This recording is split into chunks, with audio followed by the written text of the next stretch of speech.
Hello guys, मैं विकास एक बार फिर से आप सभी लोगों का कोहिनूर कैंपस में हार्दिक स्वागत और अभिनंदन करता हूं।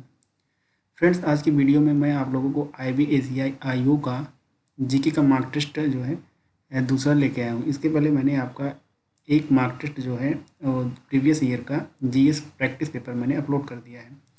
और आज इस वीडियो में बात करने वाले हैं IB का जो है मार्क टेस्ट नंबर। तो चलिए शुरू करते हैं आज का अपना मार्क टेस्ट। इसमें देखिए, पहला क्वेश्चन बोल रहा है सूखी बर्फ किसका ठोस रूप है।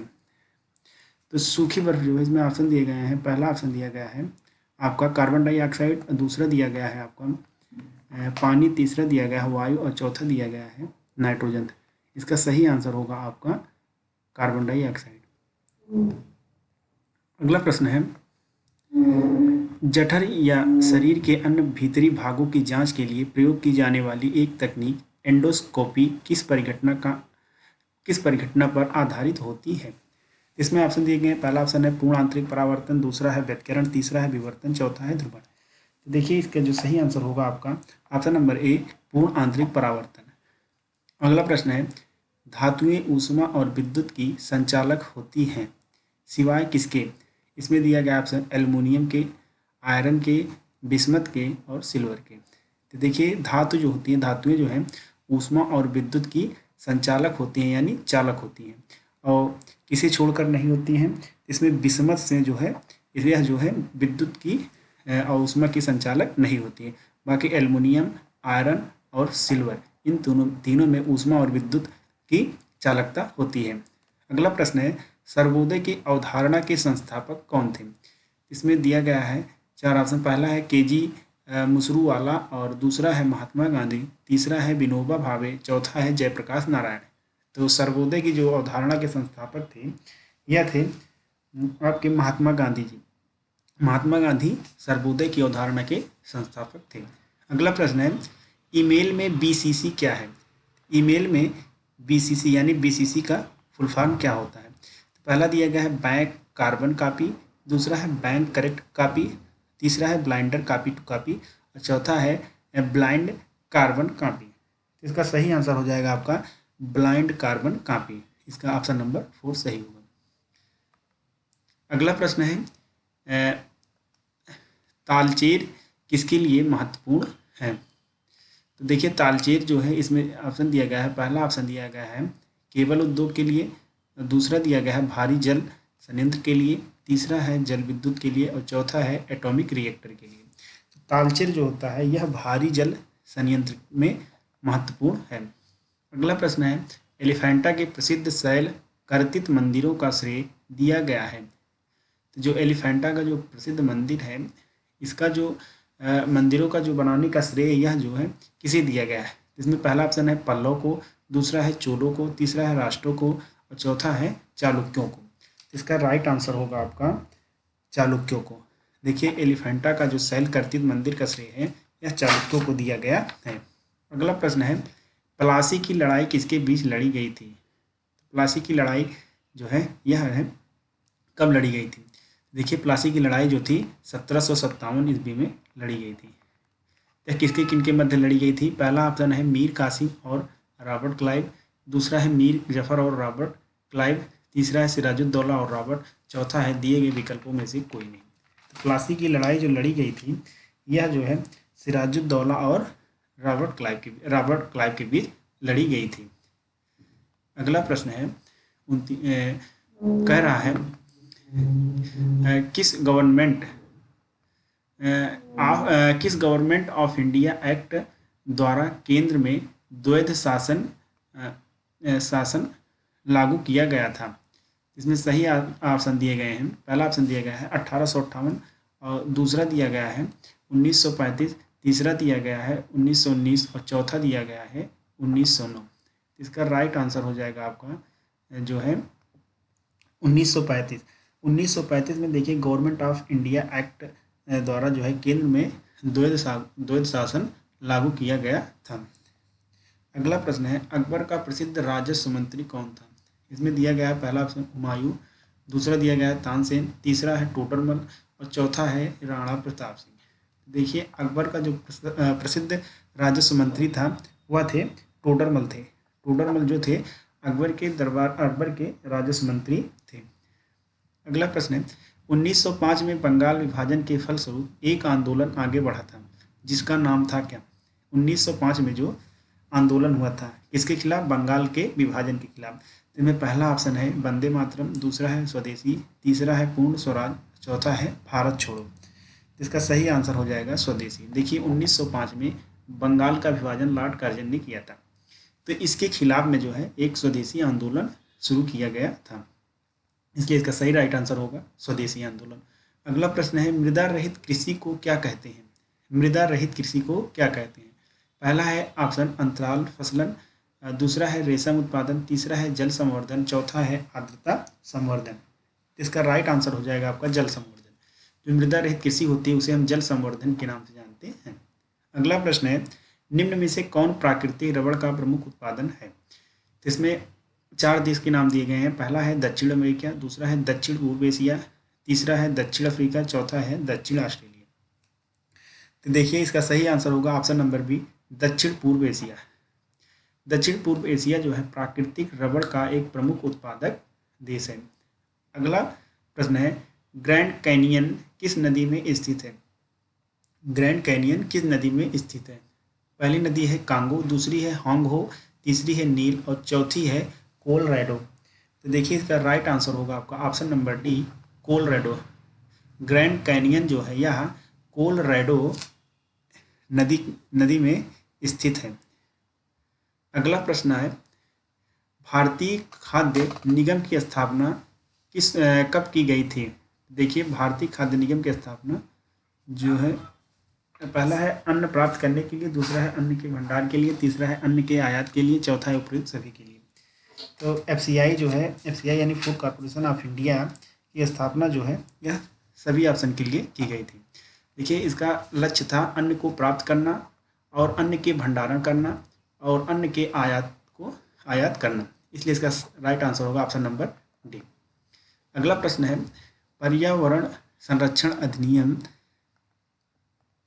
का उद्देश्य क्या है? इसका राइट पहला आंसर है वनों की रक्षा और वृद्धि करना, दूसरा है वन्य तथा बिरले पशुओं की वृद्धि और रक्षा करना, तीसरा है पर्यावरण प्रदूषण को नियंत्रित करना, चौथा है उपयुक्त सभी। इसका राइट आंसर होगा उपयुक्त सभी, ऑप्शन नंबर डी। देखिए जो पर्यावरण संरक्षण अधिनियम का उद्देश्य था वह वनों की रक्षा करना और उसमें वृद्धि करना, और वन तथा जो बिरले पशु थे उसमें वृद्धि करना और उसकी रक्षा करना, और तीसरा ऑप्शन जो था पर्यावरण प्रदूषण को नियंत्रित करना। ये सारे पर्यावरण संरक्षण अधिनियम के लक्ष्य थे, उद्देश्य थे। अगला प्रश्न है निम्नलिखित में से कौन सा कथन सही नहीं है?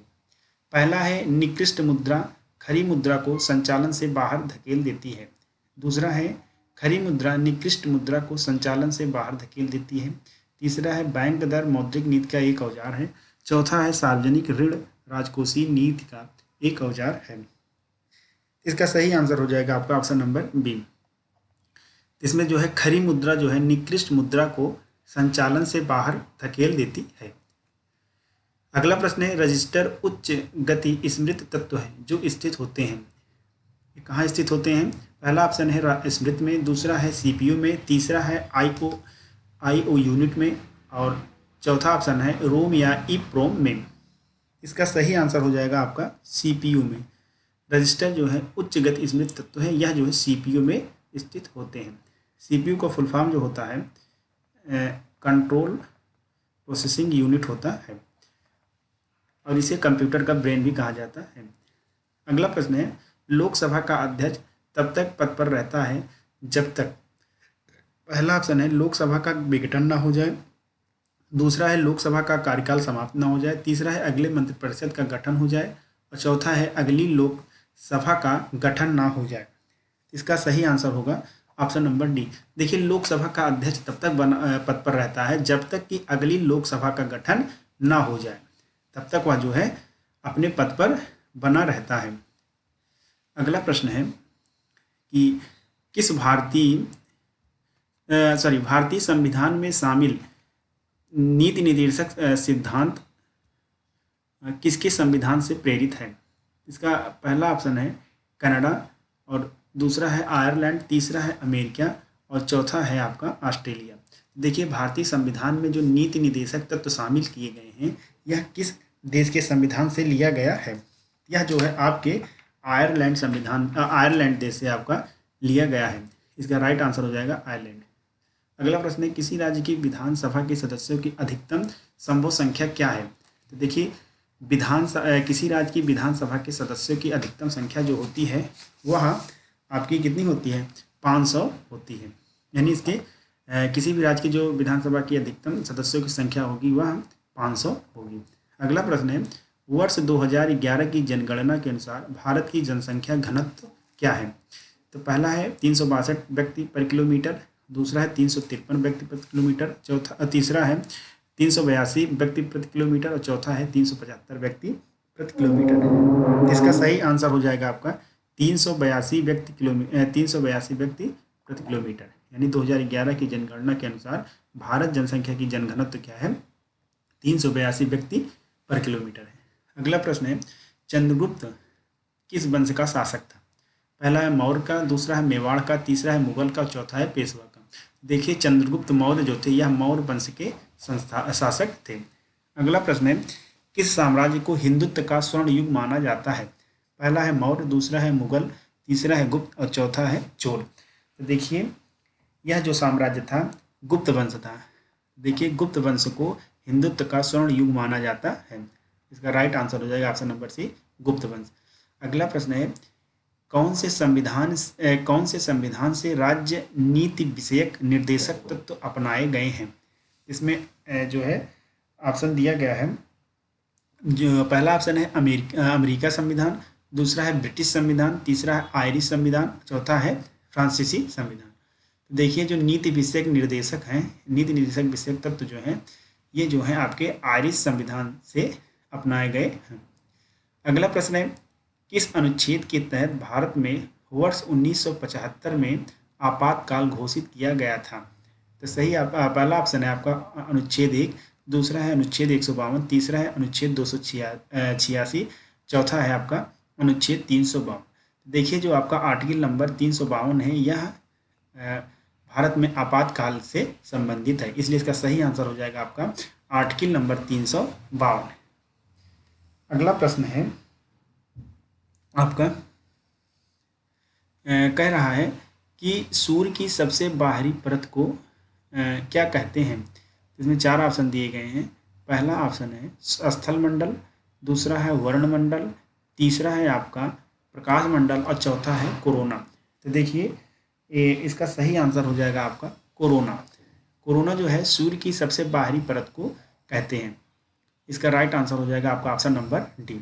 अगला प्रश्न है, भारत का कौन सा राज्य सौर ऊर्जा उत्पादन में अग्रणी है? पहला ऑप्शन है गुजरात, दूसरा है राजस्थान, तीसरा है हरियाणा, चौथा है उत्तर प्रदेश। देखिए सौर ऊर्जा उत्पादन में भारत का जो राज्य है वह है आपका राजस्थान। राजस्थान जो है सौर ऊर्जा उत्पादन में सबसे अग्रणी राज्य है। अगला प्रश्न है, यदि चालू खाता पर सरकारी खर्च सरकारी राजस्व से अधिक हो तो क्या स्थिति होगी? इसका सही आपका ऑप्शन दिया गया है बजट घाटा, दूसरा है शून्य आधारित बजट, तीसरा है निष्पादन आधारित बजट, चौथा है अधिशेष बजट। इसमें आपका सही आंसर हो जाएगा आपका बजट घाटा। बजट घाटा क्या होता है? यानी चालू खाता पर सरकारी खर्च सरकारी राजस्व से अधिक होता है। अगला प्रश्न है, भौतिक मात्रा प्रेरकत्व की इकाई क्या है? प्रेरकत्व की इकाई क्या है? यानी पहला ऑप्शन है वेबर, दूसरा है फैराडे, तीसरा है हेनरी, चौथा है टेस्ला। तो प्रेरकत्व की जो यूनिट होती है वह आपकी हेनरी है। इसका राइट आंसर हो जाएगा हेनरी। अगला प्रश्न है, न्यूटन के गुरुत्वाकर्षण के नियम के अनुसार दो वस्तुओं के बीच का बल क्या होता है? तो देखिए न्यूटन के गुरुत्वाकर्षण के नियम के अनुसार दो वस्तुओं के बीच का जो बल होता है उनके द्रव्यमान के गुणज के समानुपाती होता है, इसलिए इसका राइट आंसर हो जाएगा आपका ऑप्शन नंबर ए। अगला प्रश्न है, इसमें दिया गया है कि डॉट टैग युग्म का कोड ब्राउज़र द्वारा प्रदर्शित नहीं होता है। इसका जो ऑप्शन दिया गया है इसमें आपका सही आंसर हो जाएगा ऑप्शन नंबर सी। ये जो हेड और हेड है ये जो है आपका ये सही ब्राउज़र द्वारा मतलब प्रदर्शित नहीं किया जाता है। अगला प्रश्न है हमारे शरीर में ग्लूकोज का संचय किस रूप में किया जाता है। तो देखिए एक ग्लूकोज का हमारे रूप में किस रूप में संचय किया जाता है, यानी ग्लाइकोजन के रूप में। यानी हमारे शरीर में ग्लूकोज का संचय यानी भंडारण जो है ग्लाइकोजन के रूप में किया जाता है। अगला प्रश्न है निम्नलिखित में से कौन सा उत्सर्जन अंग नहीं है।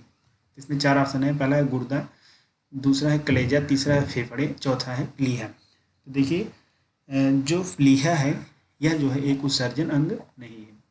अगला प्रश्न है लाइकेन किन दो के बीच का संबंध है। लाइकेन, इसमें पहला ऑप्शन दिया गया है शैवाल और कवक, और दूसरा है शैवाल और वृक्ष, तीसरा है कवक और वृक्ष, चौथा है जीवाणु और सिंब पौधे। इसका राइट आंसर हो जाएगा शैवाल और कवक। लाइकेन जो होता है या शैवाल और कवक के बीच का एक रिलेशन होता है, इसलिए इसका राइट आंसर हो जाएगा आपका ऑप्शन नंबर ए। अगला प्रश्न है अंतर्राष्ट्रीय मानवाधिकार संस्था एमनेस्टी इंटरनेशनल इंडिया ने हाल ही में किस देश में अपना पहला कामकाज रोक दिया है। इसमें पहला ऑप्शन है चीन, दूसरा है पाकिस्तान, तीसरा है भारत, चौथा है नेपाल। तो देखिए जो एमनेस्टी है यह भारत में अपना कामकाज जो है रोक दिया है। अगला प्रश्न है अंतर्राष्ट्रीय संस्था यूनेस्को में भारत के अस्थायी प्रतिनिधि के रूप में किसे नियुक्त किया गया है। इसमें 4 ऑप्शन है अजय कुमार, दूसरा है विशाल बी शर्मा, तीसरा है बिमल जुल्का और चौथा है सुशील कुमार। तो देखिए विशाल बी शर्मा जो है यह अंतर्राष्ट्रीय संस्था यूनेस्को में भारत के अस्थायी प्रतिनिधि के रूप में नियुक्त किए गए हैं। अगला प्रश्न है हमारा कि ये जो है हाल ही में किस film and television industry of India का नया अध्यक्ष नियुक्त किया गया है। पहला ऑप्शन है अनुपम खेर, दूसरा है परेश रावल, तीसरा है प्रसून जोशी और चौथा है शेखर कपूर। इसका राइट आंसर आपका हो जाएगा जो है शेखर कपूर। शेखर कपूर को जो है film and television institute of India का नया अध्यक्ष नामित किया गया है, शेखर कपूर को। अगला प्रश्न है हाल ही में वैज्ञानिक तथा औद्योगिक अनुसंधान के परिषद CSIR के केंद्रीय यांत्रिक अभियांत्रिकी अनुसंधान संस्थान MEIR ने विश्व का सबसे बड़ा सौर वृक्ष विकसित कर कहाँ स्थापित किया है। इसमें 4 ऑप्शन दिए गए हैं। पहला है मुंबई, दूसरा है चेन्नई, तीसरा है दुर्गापुर और चौथा है हैदराबाद। इसका सही आंसर हो जाएगा आपका दुर्गापुर। देखिए दुर्गापुर में जो है यह विश्व का सबसे बड़ा सौर वृक्ष विकसित करके वहाँ स्थापित किया गया है, इसलिए इसका राइट आंसर हो जाएगा आपका option number C Durgapur. Last प्रश्न है 2020 के भौतिकी के नोबेल पुरस्कार के लिए कितने वैज्ञानिकों का चयन किया गया है।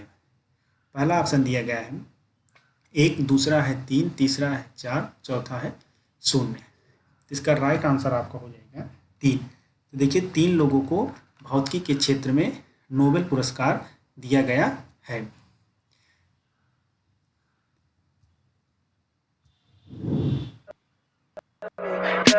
Look me in the face, tell me that you love me.